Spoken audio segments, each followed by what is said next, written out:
Hello friends, welcome back to our channel హనీవిక vlogs. ఇవాళ అయితే పర్సంటేజెస్ అండి. 25% ఆఫ్ 200 అయితే హౌ మచ్ ఎంత అనేది మనం క్యాల్కులేట్ చేయాలి. చాలామంది 25% అనగా 25/100 ఇంటూ 200 వేస్తారు. అలా చేయకూడదండి. 25 ఇంటూ 200/100 ఎక్కడ వేయాలి? 100 క్యాన్సిలేషన్ చేద్దాం. 50 ఈజ్ ద ఆన్సర్. సింపుల్గా పర్సంటేజెస్ అయితే ఇలా క్యాల్కులేట్ చేయాలండి.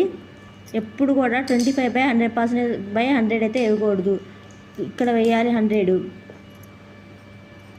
అలాగే 50% ఆఫ్ 200 హౌ మచ్, ఇదైతే కామెంట్ చేయండి ఎంతో answer. Please subscribe my channel. Thank you for watching.